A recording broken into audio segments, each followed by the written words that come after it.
home of Dwight D. Eisenhower provides a glimpse into the experiences and values of the family that produced the commanding general of Allied forces in World War II and the 34th President of the United States.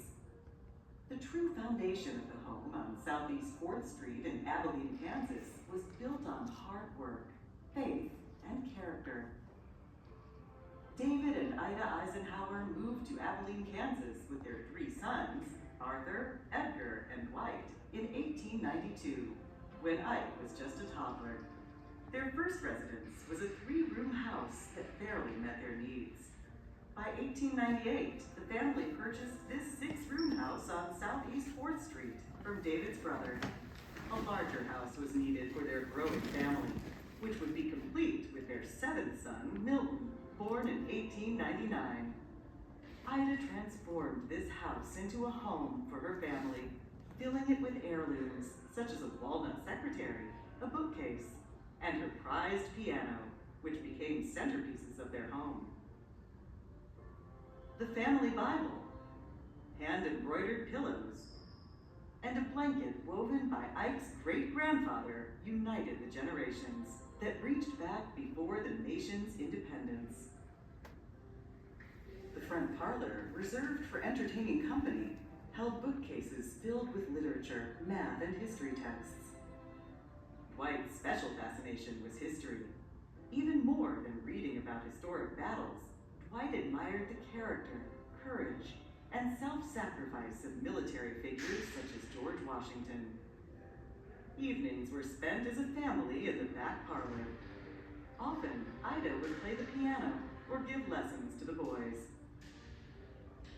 They all took turns reading and reciting from the Bible, learning lessons in faith and humility.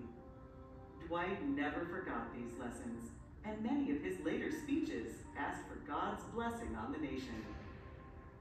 The back parlor and the kitchen, now dining room, were the 2 busiest rooms of the home. Ida and the boys prepared meals on a stove that sat where the sideboard is today. The family gathered at a large trestle table to eat, replaced with this smaller dining table years later. With only 3 bedrooms and 8 family members, space was already at a premium when Dwight's grandfather joined the household in 1900. They built an addition to the home with 2 bedrooms and a closet. The front bedroom was for David and Ida, while grandfather Jacob took the back bedroom. The 6 boys now spread out in the 3 upstairs rooms. Arthur, the oldest, got a room of his own, even if all that fit was a small single bed. Ida assigned the back bedroom to Edgar and Dwight, close in age and of similar personalities. The largest bedroom was shared by the younger brothers, Roy, Earl, and Milton. As with most families of the period, the Eisenhower's days were filled with hard work.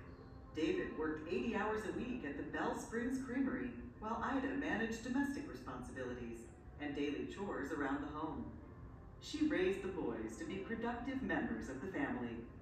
In addition to the traditionally male chores of feeding and caring for chickens, cows, and other livestock, the boys learned how to cook, clean, sew, iron, and do laundry, all without indoor plumbing. They learned from their father how to make improvements and additions to the home. Using a correspondence course manual, they wired the home for electricity to replace the oil-burning lamps. 2 years after Grandpa Jacob's death in 1906, the boys helped convert his bedroom to the family's only indoor bathroom.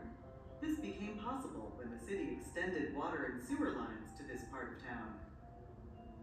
While David and Ida's hard work supplied what was needed, the boys learned that they would have to work for what they wanted.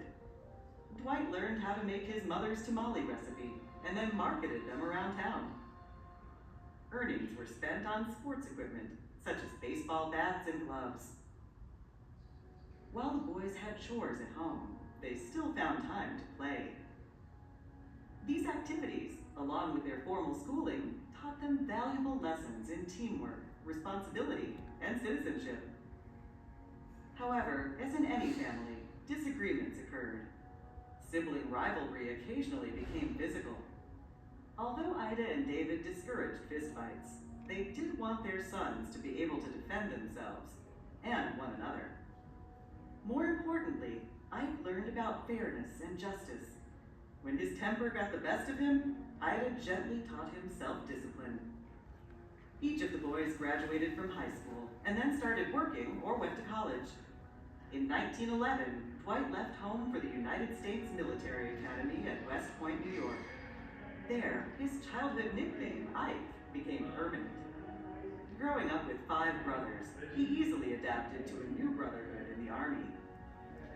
Childhood lessons in discipline and responsibility prepared him for lessons in leadership and command on a larger scale. With fewer mouths to feed, Ida and David began adding modern conveniences to the home.